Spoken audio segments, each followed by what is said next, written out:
Welcome to the Rob Walton School of Conservation Futures at Arizona State University. Before we begin, we will take a moment to recognize that opportunities to shape the future rely on the knowledge, wisdom, and practices of those who came before us. In that spirit, we join partners across the university in acknowledging the 22 Native nations that have inhabited this land for centuries, including the Akimel-O'odham and Pipash communities, whose care and keeping of these lands and traditions allow us to be here today. Today, we explore a new vision for the future of conservation, one shaped by climate science, cultural knowledge, public policy, and the rising generation of global changemakers. Now, please put your phones on silent and join me in welcoming today's moderator, Director of the Rob Walton School of Conservation Futures, Jack Kittinger.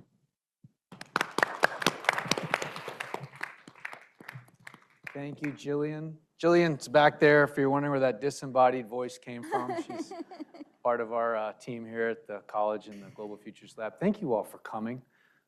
Tremendous to see some friends and meet some new faces. And we have a whole host of people joining us online, from what I understand. So thank you all for joining, taking time out of your schedule and your day to join us in what is one of the first events of the College for Global Futures in our new School of Conservation Futures. I'm Jack, as Jillian said, and I'm new to ASU in a way, but I've been part of the ASU family for almost 10 years. Lisa Gerber forged a partnership with Conservation International. I worked at Conservation International for 15 years, and as part of that partnership, became affiliate faculty over here at ASU, and have had the joy and privilege to be part of the ASU family for over 10 years. But I've just joined in this role, so I'm on week 11 of the School of Conservation Futures, and we are building what I think is a world-class curriculum to train the conservation practitioners of the future for the challenges of the Anthropocene. And I'm very lucky today to be joined by three individuals who are part of the school to have a conversation about the sector, where things are going, what are the big challenges we face, how do we prepare students, learners, working practitioners, partners, organizations across the planet to meet the challenge that we're in today. And I just want to say one thing about that challenge. We face the twin crises of climate change and biodiversity loss. Those two crises are highly interrelated, and they are accelerating. And we are not meeting that acceleration with a commensurate effort level. That's what we aim to do here at the school, is to tool up, skill up, and build the workforce of the future to meet that challenge head on. And so we're going to take a tour through those challenges and what we actually need to do. We're going to be realistic and pragmatic about what we can do to meet the moment that we're in, but also highly optimistic because there's a lot of bad news out there for conservation, but we still feel very, very optimistic about what we can do here at ASU and how we can meet that moment that we're in. The school is not the only conservation effort on campus. I see so many folks from across so many schools, campus units, centers, research labs. We've got folks from Learning Enterprise here. We've got the Center for Biodiversity Outcomes here. We've got so many partners across campus, and we need to build a community around our conservation excellence to meet this as well. The school is a big part of that, but it's just one part of the big ecosystem. So let's now meet our esteemed panelists, and I'll ask the panelists to just introduce themselves a bit about who they are, what they do here at ASU, and what brought them into the conservation space to begin with. But Karla, why don't you kick us off? Yes. Thank you for coming. My name is Karla, and I am the first faculty in the new School of Conservation Futures. This is a dream for me. Thank you. Yeah, when you grow up loving nature and wanting to do something for conservation, having your mind always focused on conservation, and then getting the job where you get to be part of that, building the new school that will make a difference in the world for conservation is just a dream for me. The work that I do has been focused a lot on wildlife and genetic genomics, and most of the projects that I worked on have focused on Sonoran Desert. And so I was born and raised in Peru. I went to school in Costa Rica, and I've called Arizona my home for about 15 years. So yeah, thank you for being here. Thank you, Karla. Hey everyone, my name is Jesse Senko. I'm an assistant professor on the School of Ocean Futures and in the new School of Conservation Futures. I run the Senko Lab for Marine Megafauna and Fisheries Conservation. I think we've got 14 grad students now. We've got a pretty big group. And our approach is really simple. We work with communities to advance conservation goals that meet the needs both of communities and endangered species and coastal ecosystems. We work primarily with sea turtles and sharks. And within that space, our main goal is how do we reduce the bycatch, which is the incidental capture of these endangered animals in fisheries. I've been doing that for the past probably 20 years. I actually got my PhD here, so I'm a bit of an ASU lifer, I suppose. And how I got into conservation, I've always liked turtles. So have you guys seen that YouTube clip where the kid's like, I like turtles? That's like literally me. I found a turtle when I was 3 years old, and I kind of have been obsessed ever since. And now sort of work with sea turtles, and we've got a new project with diamondback terrapins to use them to answer broader questions about how to advance sustainable fisheries, sustainable communities, and then protect these animals that play really important roles in their marine environment. So thanks for coming, honored to be here, and looking forward to chatting today. Hi everyone, Percy Summers. I'm with Conservation International. I have a very English name, but I'm actually also from Peru. Grew up there, and I've been in Arizona for a year almost. Although I did spend quite a bit of time in the first phase. Conservation International had a partnership with ASU, where we came with Jack and several other CI colleagues and worked with Leah on that initial phase. And now we are here again, but with a much more ambitious partnership with ASU, hoping to bring students out to the field and give opportunities for engaging with Conservation International in real conservation projects out there, where we have offices in more than 40 countries, especially all of those countries that are high biodiversity countries. So the opportunities are there. I've been with CI a little bit over 15 years. I started as an ecosystem services coordinator and moved my way through several roles. But now I'm working as a partnership, in this partnership with ASU. So happy to be here. Maybe, how did I start it in biodiversity? I guess like many, start with that passion for animals and creatures. The Amazon was always something that intrigued me. I remember being in middle school and hearing a new whale had been discovered in the coast of Peru. So if you can imagine a new whale just discovered, like what else is out there, no? And a couple of years ago, we did a rapid assessment program for one of our projects, Alto Mayo in the Amazon. And we knew there were a lot of endemic species. We had done a lot of biodiversity studies in the protected area, but there was a lot of forest still, like fragmented forests outside the protected area, and we're like, we need to understand better like our restoration plan and connectivity plan for biodiversity. And we found 27 new species of animals 2 years ago. So there's a lot to be done. This is a great time to be conservationists, and yeah, I invite you all to keep the conversation going. Thanks.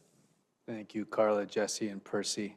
I just have to point out that we have a Peruvian powerhouse panel here. So you got two Peruvians on the panel. Thank you for joining us. I have a theory that everyone in the conservation movement is in the movement because they were galvanized like you were, Percy, at a young age.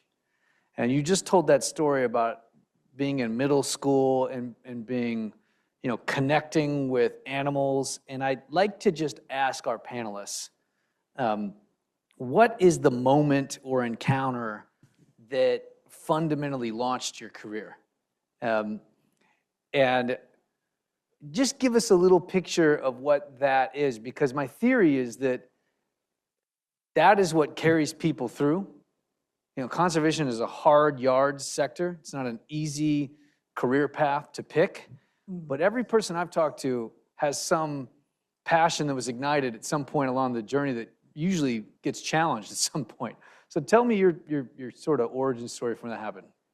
Karla or Jesse, either of you.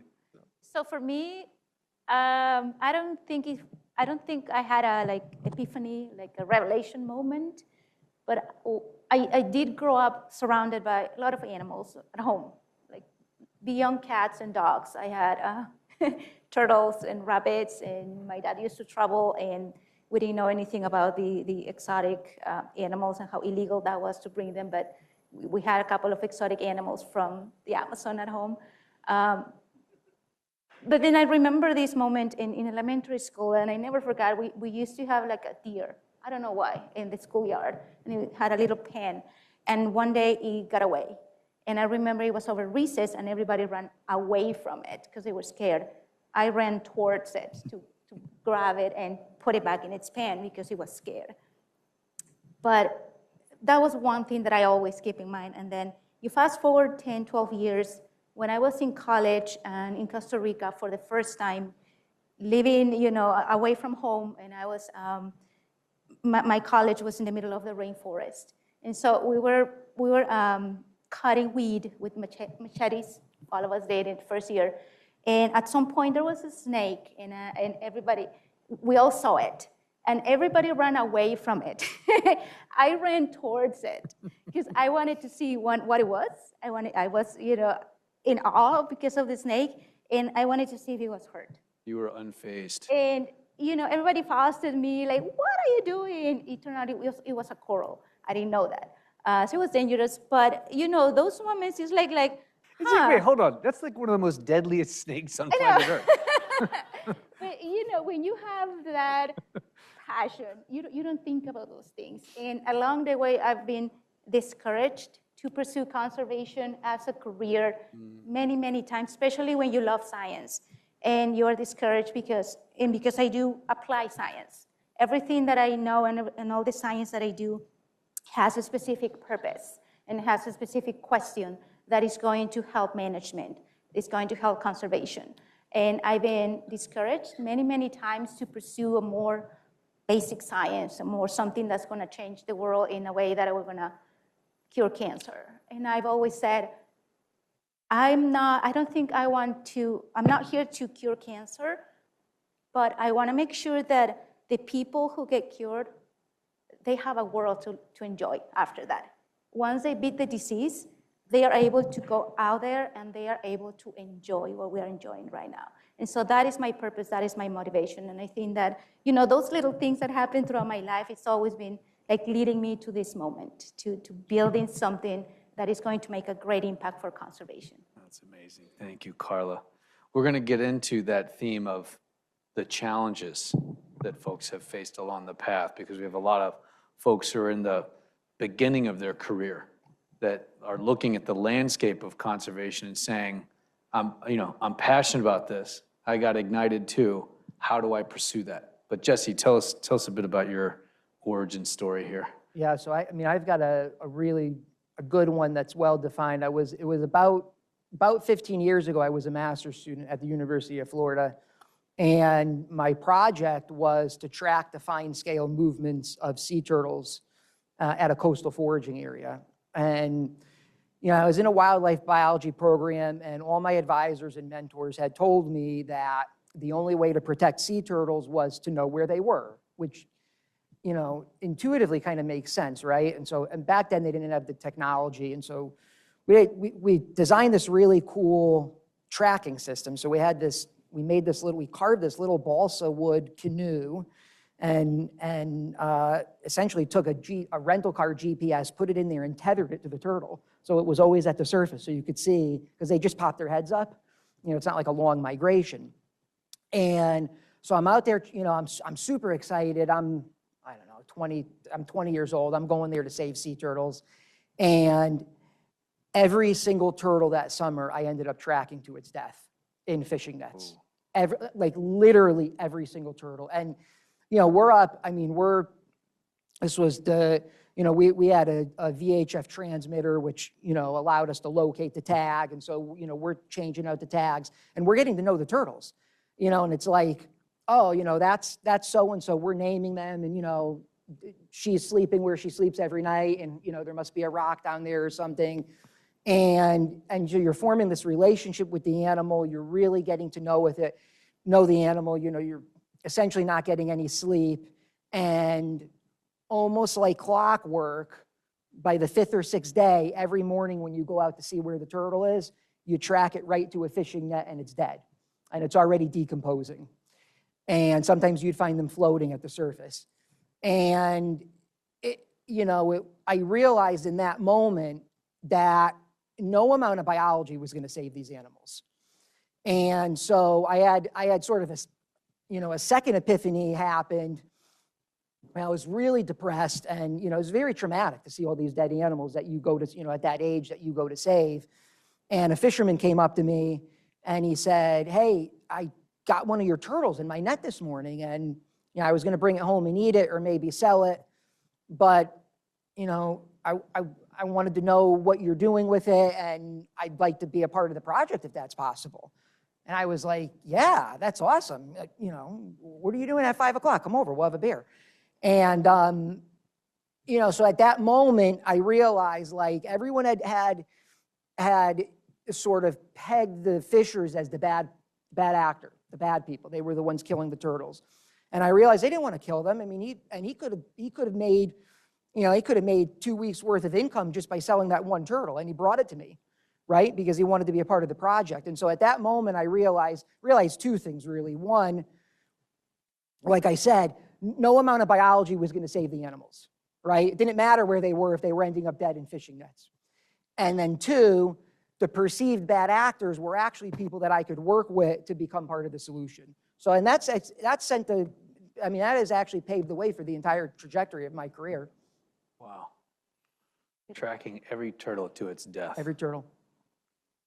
Well, now you've saved a lot of turtles, so you've spent a lot of time developing interventions with fishers that work for fishers' lives and support the economy that they pursue in fisheries. We'll get into some of that because the solutions orientation, often the solutions origin story is from some failure that was observed, experienced, lived, and attacked with vigor, right? Thank you all for sharing a bit about your origin story. I know that's just the tip of the iceberg for all the sorts of things that have helped inform and launch your careers, that inform and launch all of your careers. And I want to shift now a little bit to what the conservation sector looks like now. When all of us got started, we're all very young, but when all of us got started, the world's changed a little bit, right? And what is different about the sector now? What is it demanding of young or early career folks that is different than when all of you started in the sector? And I'll just start this off by saying, taking a little bit of moderator's privilege here.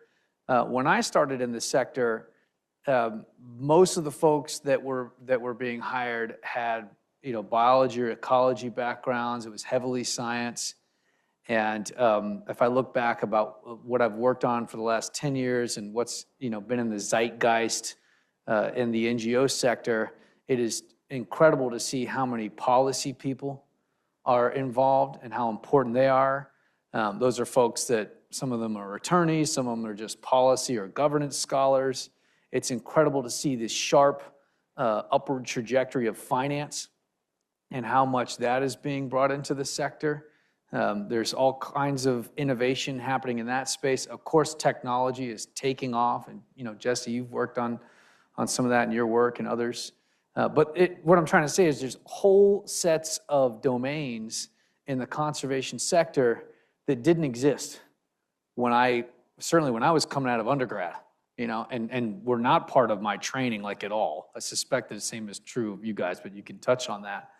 And there's going to be things that we look down the line that we can't predict will be massive areas of growth. Maybe we can start to think about that, right? I mean, I'm thinking, Percy, of your work in the Alto Mayo in Peru, the role that carbon markets and carbon finance have played in places like that, 10 years ago was fundamentally different, and it's huge now. So just tell us, we'll kind of go rapid fire through this. What do you think of the growth areas and what's changed? Start? Yeah. Sure. Sure. I think we've discussed this quite a bit before, but yes, like you mentioned, conservation has changed a lot. If you go to a conservation organization like CI today, you're going to find what Jack just mentioned, no? A mix. It's no longer a conservation biologist kind of predominance, but it's a mix. It's policy, it's lawyers, it's finance people, it's communications people, marketing, social scientists. It's a big mix. And why that is needed is because we have gone from, kind of working in protected areas, kind of working with biodiversity, to how do we actually make a dent in conservation if we don't address all those other sectors that are putting pressure over our natural spaces, no? And then you have to talk to governments, you have to talk to the different businesses, the agro industry, the energy sector, and to be able to communicate and to propose things that are going to be feasible to work with them, you need all those other capacities, no? And I think we're at a turning point where we had to learn all of that by practice, by doing it, right? And I think what we actually need is for conservationists to be interdisciplinary and understand all those worlds to be able to communicate across and engage with indigenous leader, engage with the business leader, engage with the government in the same language, no? And be able to move our agenda forward. We need the background, conservation science. We need that base. We need that foundation. But once you're out there, what you actually need is all these other tools to be able to engage and move conservation forward. That's really important there, because you said, you have to have, it's not that the scientists aren't relevant anymore, super relevant, just as relevant, but we're adding to that. We're adding, and by science, I mean in all shapes and forms, biological, ecological, natural science, social science, indigenous knowledge and wisdom and ways of knowing, all those sorts of science and knowledge are being brought in. They're still just as important now as they were, but we're adding things into the sector. Jesse, Karla, additional thoughts from you guys on where you see things moving? Well, when I started in the lab, because my formal training was in genetics, genomics, and conservation genetics and genomics. And so when I started very scientific-oriented field and learning new protocols, and the way I was advancing was like learning new protocols, and when next generation sequencing was available, it was like learning the bioinformatics, and that's how I was moving forward in the field. And then when it came time to actually put in the data, to apply the data, to use the data that I was generating, I had to sit on a table with people from agencies, with people in a recovery team, for example, that are the ones in charge of actually making the decisions for the species, for the animals. What are we actually going to do? And you realize, I wish I knew all these other things, because I had the data, I had the science, but I needed to, one, communicate with all these people and understand their point of view, where they were coming from, what they were telling me. I wish I had known, for example, how different it is to work in private land versus federal land and indigenous land, and working with policy. I had no idea what I needed to know. And so all those other things are actually things that I wasn't I wasn't trained on. I didn't know that. But once you're out there sitting across the table or around the table with people who are actually making the decisions, you need to know these other things that had nothing to do with the science that I was trained on. And that included, the policy and understanding, even to put a project together. I wish somebody had taught me how to put a budget together. A lot of things when you are in charge of your own project, those are the things that nobody taught me how to do this project management thing. Let me ask, let's poll this. I know this sort of unfairly biases the in-person crowd versus the online folks, but raise your hand if you have had a project management class in any part of your training. Okay, that's probably 10% of the class, of the room. Now raise your hand if you do project management in your role in any way, shape, or form. Okay, all right, so that's a good majority there. How many of you had project management in your undergrad or graduate curriculum? 0. Absolutely nothing. I mean, if you're doing a graduate degree, if you're doing a master's or a PhD or an MBA or something, you have to manage a multi-year project with a complicated set of deliverables, outcomes, a work plan that's probably going to be challenged multiple times. You're going to have advisors that are, sort of like your board that you have to manage them. I mean, what are you doing? You're managing a complicated project. And by the way, it's your future, career-making project. So it's pretty important to get it right. It's not typically part of the training.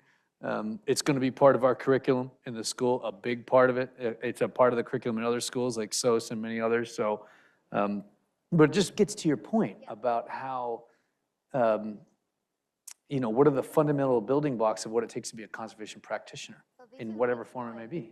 That's where the field is going. It's important, the training that you have, but you also need to know about all these other areas. You need to be transdisciplinary. You need to understand these other areas, really, for things to work, for conservation to actually happen on the ground. Jesse, where do you think it's going, the space? Well, I agree with what everyone said. I think, like, even when I started, probably you too, it was basically just conservation biology. And now it's, you guys have mentioned a bunch of different disciplines. I would add psychology. I would add marketing. I would even add medicine. One of the things we found, and I'll give you an example. One of the things we found so we developed solar-powered lights to reduce sea turtle bycatch, which is really cool. And, we're saving sea turtles and everyone's happy. And we're getting around a 65% reduction in sea turtle bycatch. And in fact, the lights actually slightly increased their target catch. But the big finding was that by putting lights on nets, it saved the fishers an hour of time every single day because they weren't entangling these animals and cutting up their nets and having to remove them. It made their fishing much more efficient. Turns out that hour makes a big difference on their economy, right? On what they make, because they don't have ice on their boat. So they can't, as soon as that fish comes up from the net, it starts degrading in the sun, particularly in Mexico, where we work in a lot of these tropical regions. So they got to get it to essentially a middleman, an ice truck that's waiting there for them, or it just starts rotting. So you've got a higher quality product, you've got more money. But the other thing is, it actually protects their backs. Like, if you've ever gone gill netting, this is the type of fishing that most common type of fishing worldwide, but also the one that we work the most with. It's really hard. And so, like in Mexico, for example, and North Carolina as well, is our two main study sites. You never see gill netters work past their mid-50s or early 60s because they've got to just, it's a ton of work to pull in that net. If you've got a net that's loaded with sea turtles and sharks and all these other non-target species, creates a lot of hydrodynamic drag on the net. I've done it. It's much harder to pull a net in when you've got a bunch of turtles. And so we're like, I'm excited about the new med school. Like, I want to get a chiropractor out to our field site. And I joke that our next paper is going to be, solar powered nets save fishers' backs, ... and oh, by the way, reduce sea turtle bycatch. Right. And that's how you'll get them to adopt the technology, right? I mean, sure, they're happy that they're reducing sea turtle bycatch, but they're going to use it because it's going to make them more money and it's going to extend their career for 10 or 15 years and their quality of life. And so these are the things we have to be, and I was never thinking about this when I started. It was just all save the turtles, total full on, tree hugger, turtle, save the turtles. But now, and particularly now when we talk to these communities and when we work with them, we don't really even mention turtles. I mean, it's all about how can we make your fishing more efficient? How can we save you more money? How can we keep you going? How can we extend your careers? And by the way, it'd be nice to save some sea turtles as well. What we've been through here is a quick little tour of the diversification of skill sets relevant to the sector now, but also the imperative to be able to have fluency in those areas. So even if you are a conservation biologist, you have some fluency in finance, you have some fluency in policy, you know how to manage a project, you're conversant in technology and how that's going to affect your space. But also the ability to have an integrative experience bringing those together in some field setting, whether it's a fishery with nets in Baja, or a part of the Amazon that you're working in where there's protected areas alongside production economies, or you're working with wildlife in these places, Karla, where you work, with these sky islands. We have these unique biodiversity assemblages, and they're embedded in this other landscape with extreme changes between those things, and they're all have the vulnerability of any island system in a way. That's a little tour through these different knowledge areas and technical domains. But you also, I think, in this moment have to have these practitioner skills, right? You have to be able to engage with folks in ministries or government agencies, to work with, you touched on this, Karla, with indigenous leaders, community-based organizations. You have to have some sense of communication in this space, right? Marketing and communication, like how we talk about conservation, you have to be conversant in that as well. So those are all the backbone of the curriculum for the school that we've been building over the last several months. And I'm very pleased to say that starting in January, we will be launching this curriculum. I'm looking out at the audience. I can see people who've been deeply involved in getting that curriculum together. The first conservation degree with all of these skill sets as the core competencies that comprise the curriculum. I'm very excited about that. I think it is fit for the sector. I think it is us skating to where the hockey puck will be. Let's now turn to what is the field? Why does the field need a school like this in this moment? You've all worked in different field settings. How does a school support the work that you see at the community level, country level, regional level, provincial level? How can we make sure the school services the field, the conservation sector, folks in the field working in place? I guess I can start because I've been deeply involved in reading, working on the curriculum. And one thing that's been a unique opportunity, I want to say, I feel blessed and I feel grateful for this opportunity to be part of the school from the beginning. And as we were building the curriculum, we were thinking, all of us, I think, or I was, looking at the courses that we were putting together, like, I wish I had, I want to take this class. I wish I had this class when I was an undergrad. It would have been awesome to have this class or to take this class. And it's been exciting because it's been putting all of our experiences together and what we thought was missing in our own education and our own trajectories, in trying to pull all the experience and saying, we also need to make sure that our students know about this or they are trained in this. And it was, a lot of transdisciplinary, strategically put together those different fields, those different disciplines, those different skills that we know are necessary. And so I'm not going to lie, I've Googled, not now, but I've Googled, School of Conservation so many times. As I was a graduate student, to look for opportunities for PhDs, or as I was in my PhD, to look for postdocs, even, always looking at a School of Conservation or conservation degree There's none. It didn't exist. It is always very focused on conservation biology or forestry or environmental management, but nothing that would highlight conservation. This is what I do. I'm a conservation scientist or conservation practitioner. This is what I'm going to teach you, and this is what we do and how we do it. So as we were putting together this school, we feel that it's filling a very important gap. And so it's bringing all these areas together that are important and that are going to make conservation actually happen on the ground. So yes, that's how the school is unique in that way.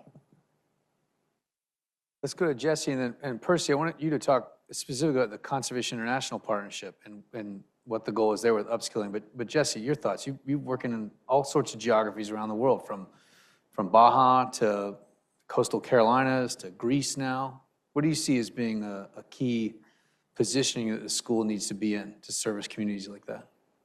Well, I mean, I think that, just the concept of this school is incredible. And I agree with Karla. It doesn't really, you don't really see a school of conservation anywhere. I don't really know of one.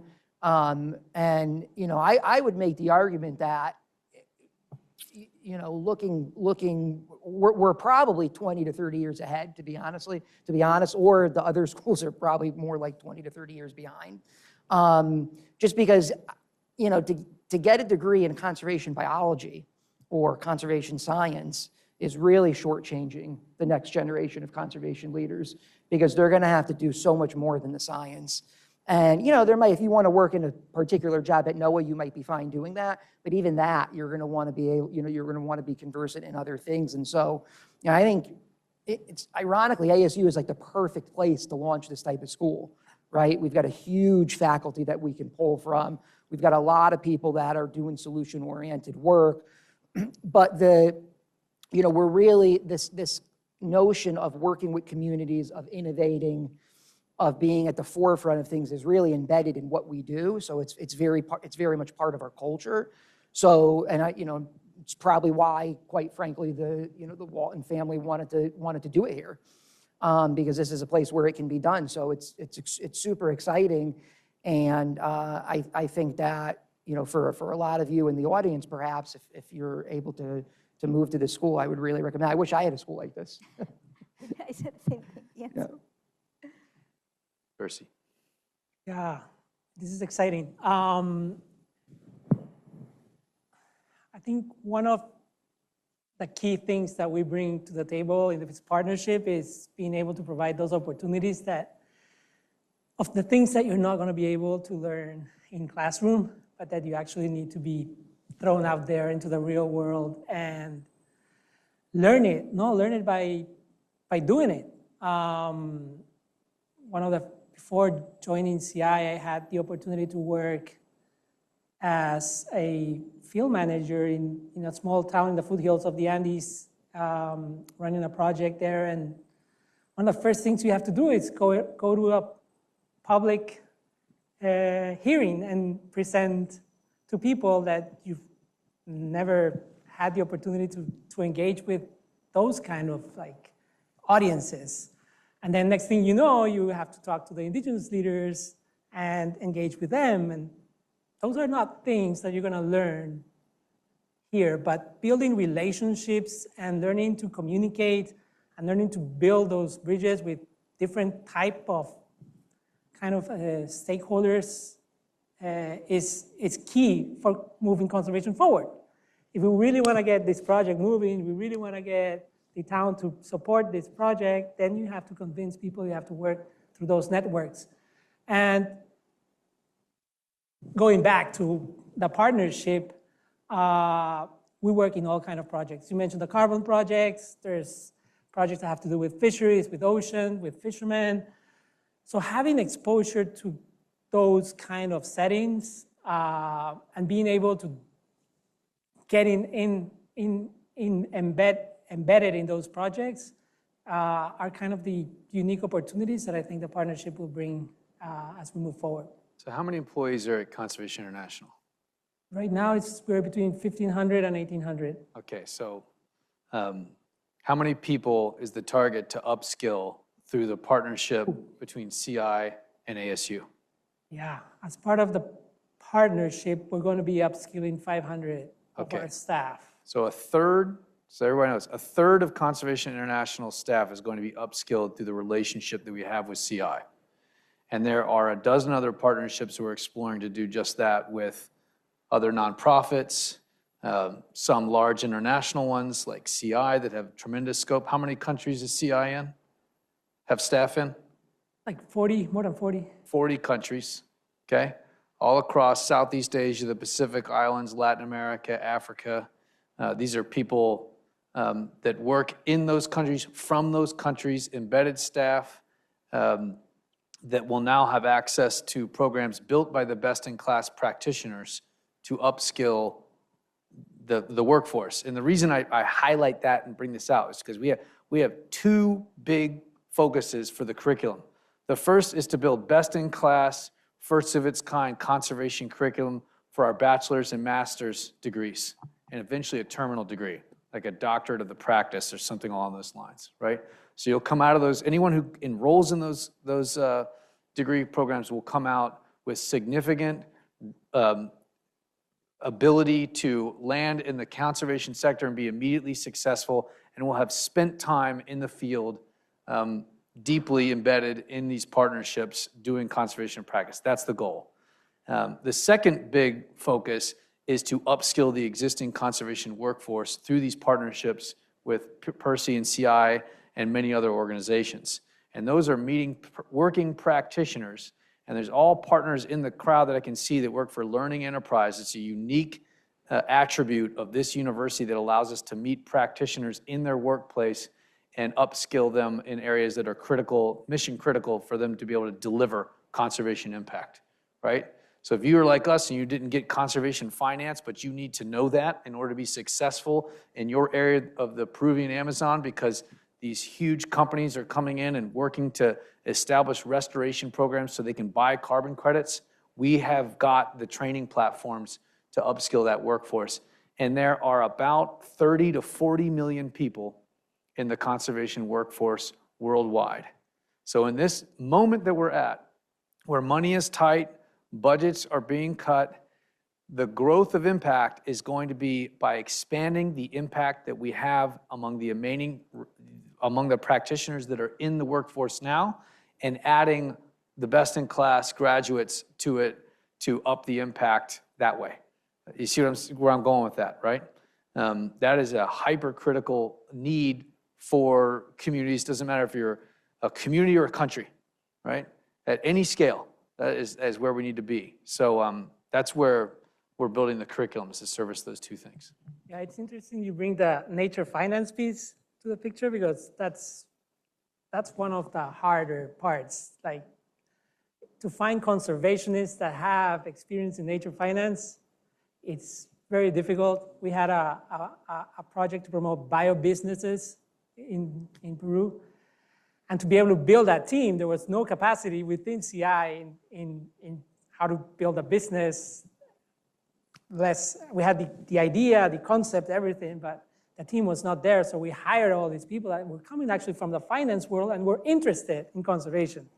And they speak a totally different language. Yeah. And to be able to connect those two worlds took us we could have started a project maybe 2 years earlier if we had had an opportunity to at least understand each other's much better. No? So, yeah.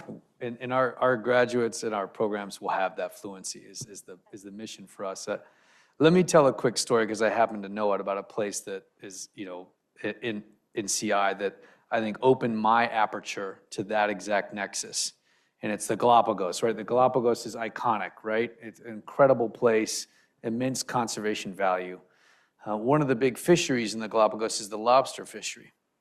And for years and years and years, the folks who fished that fishery, they sold the lobster tails whole to a middleman who then sold them, into the market, into the commodity market. Right? It probably showed up in Red Lobster and places like that, right?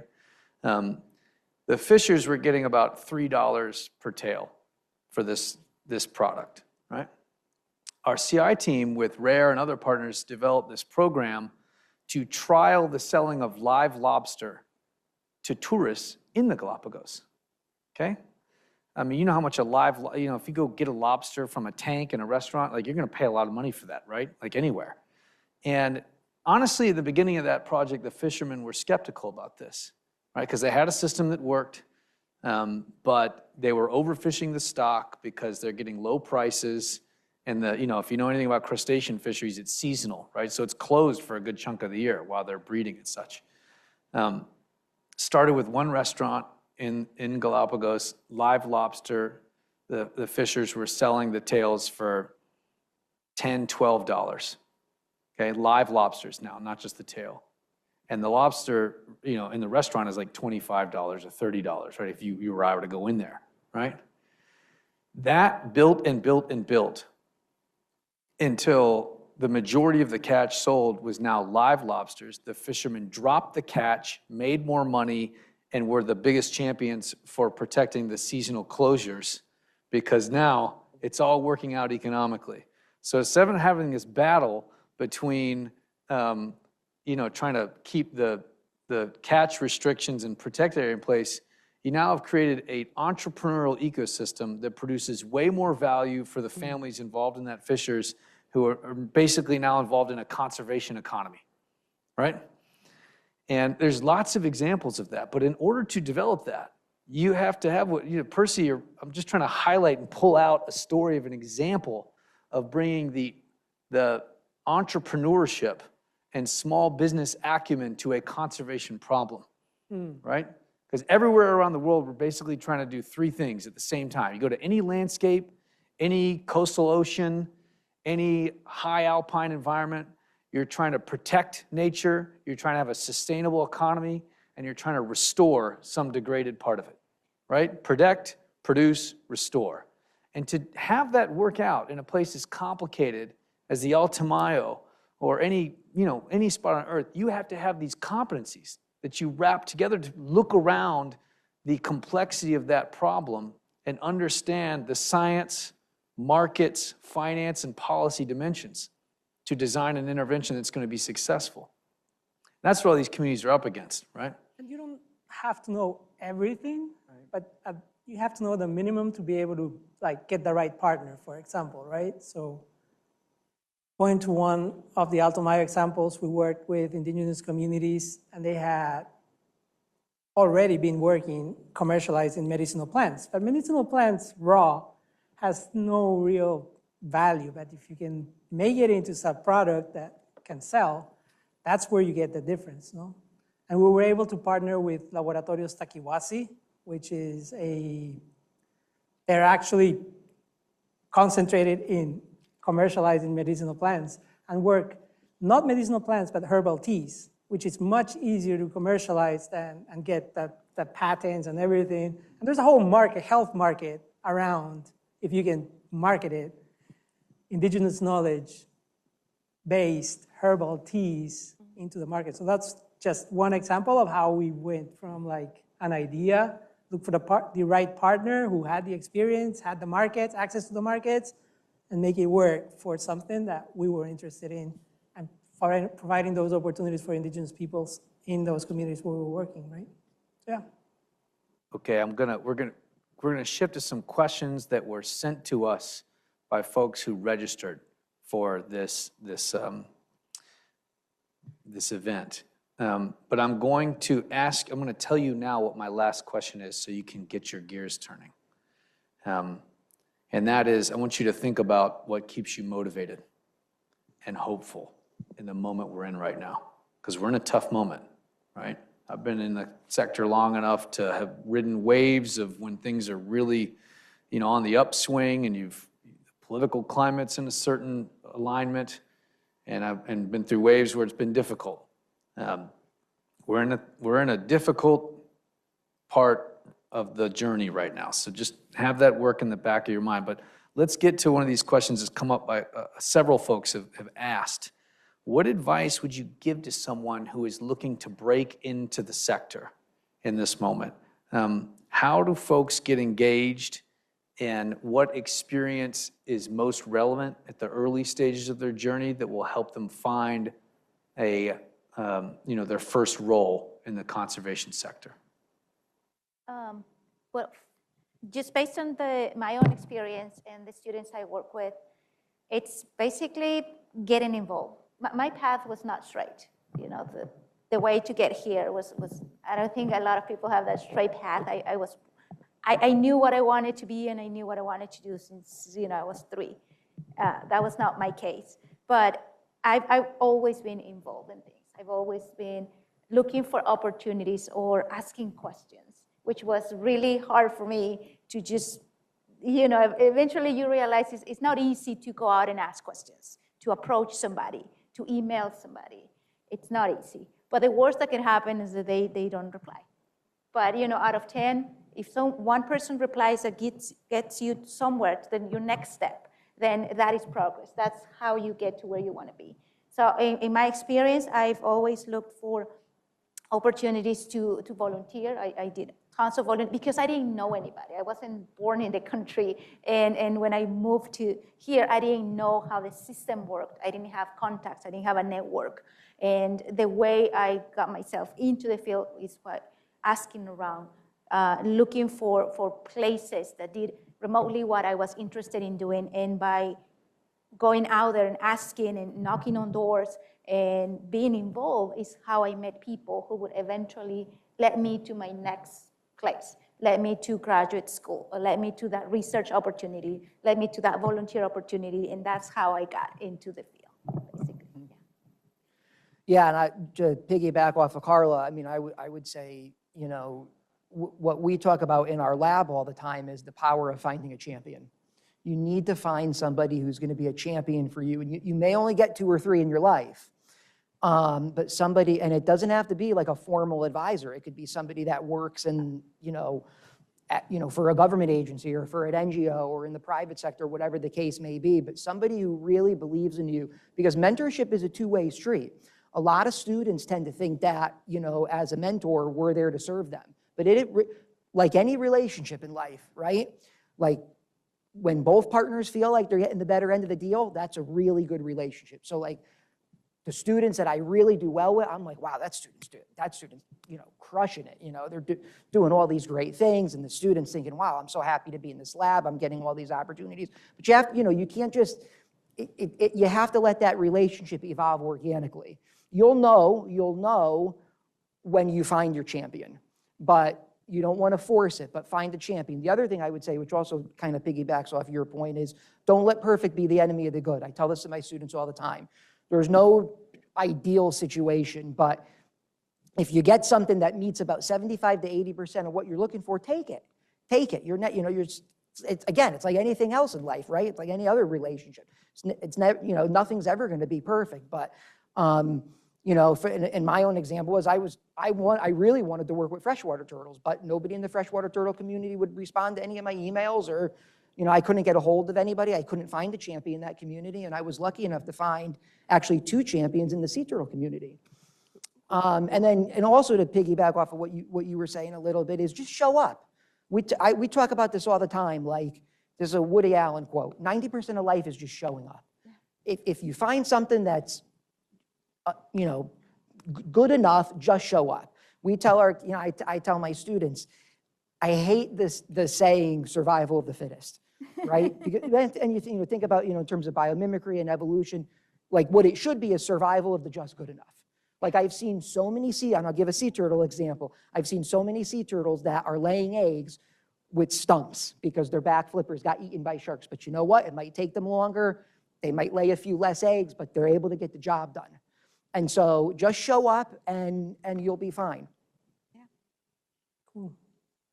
So adding to what Jesse and Karla mentioned, I would also add, go out there, no? Go out there, experiment, different things. I think a lot of conservation happens out there, right? And you have to be able to understand what's the challenge, who are the players, like how do I connect, how do I work with these different kinds of people, and in that process also learn what what's my second passion? Because everybody has that conservation passion. But I would suggest you also look for what's your second passion. So I'm a conservationist and I'm a writer, or I'm a conservationist and I am a project manager. I'm a conservationist and I am a finance expert. Look for that second thing that you can tag along with conservation passion that you can then be able to, like, I'm this and this. I'm not just this, you know, so that you can be able to make. And yeah, I think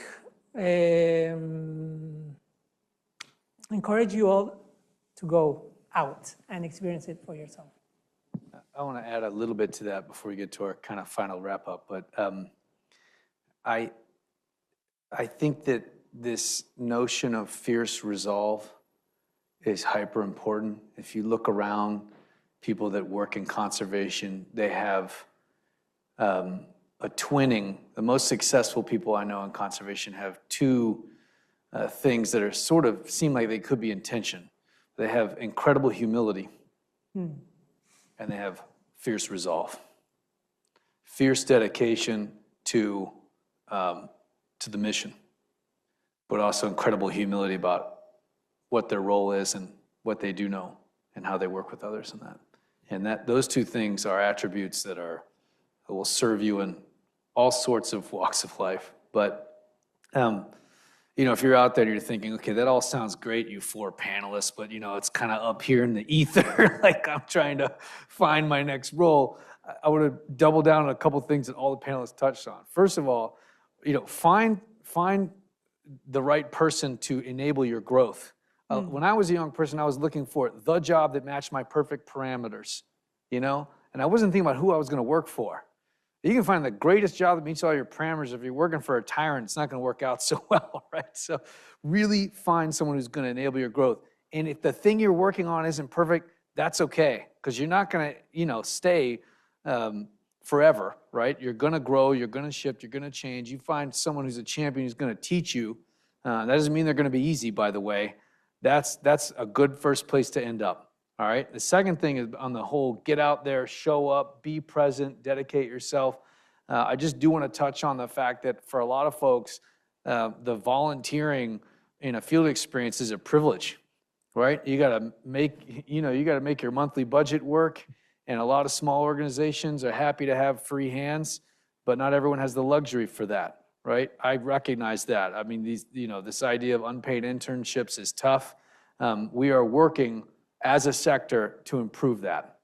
It is hard yards because, you know, we're stretched thin on the financial front.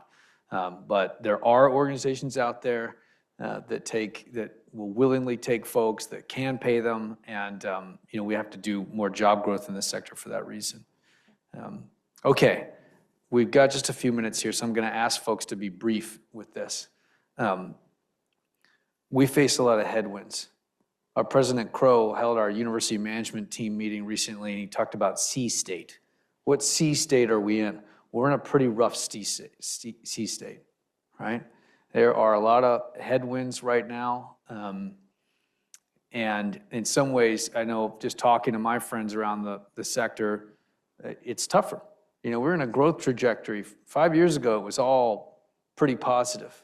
You know, on the international stage, what's happening with international policy on climate, biodiversity, things are looking good. You know, there's always different countries going through things. We've been around the sector long enough to have been through some difficult things. So what gives you hope? What have you learned from a setback in your career that is a source of personal resilience to you now in the moment we're in currently? For me, I've been told many times as I was moving forward in my career to tone down my conservationist self, to tone it down, to put it aside, and to try to look for something more profitable, more something that will give me a better job, more money, more salary. And those kinds of things were like, no, like encouraging me to, no, I'm not gonna do that. This is my title. This is who I am. I can't just hide who I am anymore, because I used to do that at the very beginning, especially for somebody gets foreign, somebody a woman, somebody who has an accent. Being in the science field, in the conservation field was always, a flag. And so I try to hide that part of me, but then you get to the point where it's, no, this is who I am, and this is what I'm going to continue being, because this is my passion. This is what I do. This is what I want to do. And what keeps me motivated is that I can encounter people that are just like that. Students who come to me, and you can see that, because when we talk, it's like, you can see that passion. You see it in another person. I'm not alone there. And you see the people who have that passion, that motivation. I want to do something. I feel like it's my responsibility to do something. I want to do something. And I also have a daughter, an 8-year-old, who wants to be a wildlife veterinarian. So for her, because I want this world to be better for her. It sounds like a cliche, but it's true. You want to do something, and we only have one planet. So yeah. Yeah, that's beautiful. Well, my whole career, I've basically been told not to do things. So, don't work with fishers. They're the bad people. Where's the science? All you're doing is community. I literally had a professor tell me that you're just doing community organizing. I said, yeah, it kind of reminds me of Obama. That was my, that's how he got started, and he did pretty well. And so I was told not to put lights on fishing nets, because that was a bizarre idea, and that it would cause all sorts of knock-on problems. And so you got to follow your gut. You got to, be reasonable, of course, but, be persistent. I know it's easy for me to say, because I've had a bunch of built-in advantages that, that Jack sort of touched on, but you really do need to be persistent. We tell our kids all the time in the lab, there's a reason why there's only a handful of us here, because it's hard, right? There's a reason why. I don't know how many undergrad business majors there are, but probably thousands, right? There's a reason why there's only a handful of people doing the conservation, or, at least in the hundreds.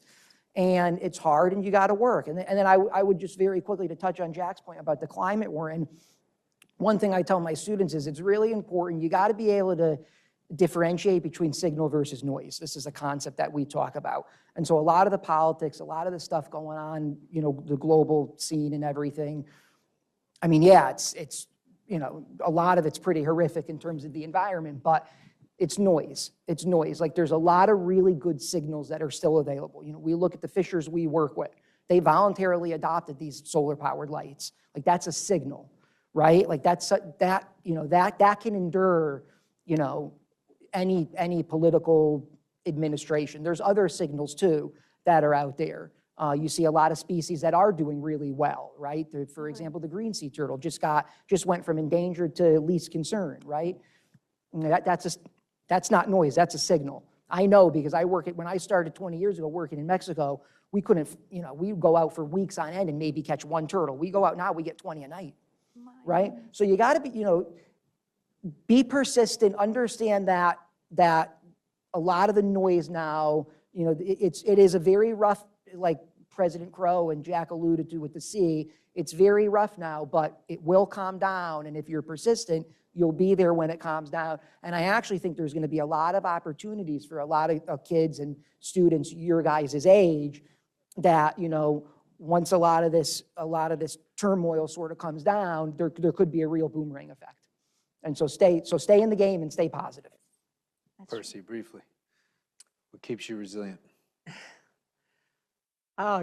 Reflecting a little bit like what Jesse was saying, when I was early years, they would tell me, it's a fad, that's going to fade away.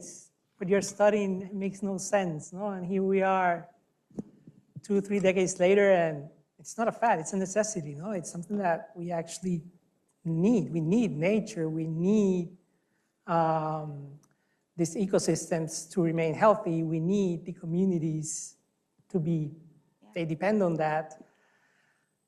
So I think there's two sides to that question. You have those people on the ground that depend on these things, but as a society, we also depend on nature. And I think what keeps me going is just realizing that my work is actually relevant, important there. And I love the examples that you gave about, when it works, we can actually make a difference.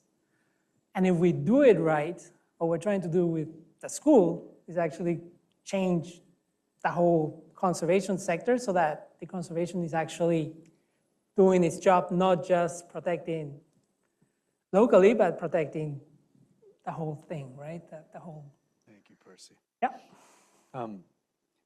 You all touched on elements of conviction, persistence, actually being stubborn, you know,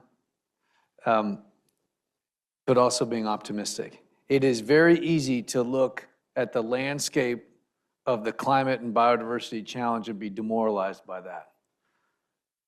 that, to be paralyzed by it. All three of you are eternally optimistic, and I, especially Percy. What I've found in my career is that if it looks bad at the landscape level, the global level, you stand on your head, because if you go into a community and see what they're doing, it's actually extraordinary, right? And often those bright spots, those diamonds, they're all, the local level action is so inspiring. And of course, our role is to scale that, to enable the scaling of that, you know, in so many places where we start to turn the tide measurably. I grew up in the Barrier Islands of North Carolina, and that's where I got galvanized. And I go back to this stretch of islands that's uninhabited near where I grew up. It's 5 minutes from where I grew up. And that's where I started my conservation career. I had no conception as a 14-year-old what a career in conservation would ever even mean. Now that I'm halfway through my life and have the privilege to have an incredible role in it, I think about that place, because that will be underwater in about 40 years, that island. It will cease to exist. So the place where I got galvanized will disappear because of sea level change, sea level rise. Like, my kids, if they have kids, they will never see this place, or they'll see the very last bit of it before it goes under the sea. And you can either choose to be completely demoralized by that, or to fight the good fight, be engaged in the solution space. And I am more galvanized now thinking about that than I am demoralized about it, because I just cannot fathom the fact that other kids won't have that experience like I had as a young person. That is worth fighting for. Thank you all for joining us. Please welcome, join me in thanking our incredible panelists. Amazing. For those of you online, thank you for joining us virtually. We can't see you, we know you're there. We appreciate your participation in this. For those of you who are here, live and in person, we have a wonderful reception after this, where you can pepper our panelists with all the good questions that I didn't ask. You can go hit them up. And thank you especially to the team at the School of Conservation Futures, Debbie, Don, Winston, so many folks that helped put hands in this to make this happen. Folks from the college and GFL, really appreciate all of the support from Learning Enterprise, and thank you all for coming.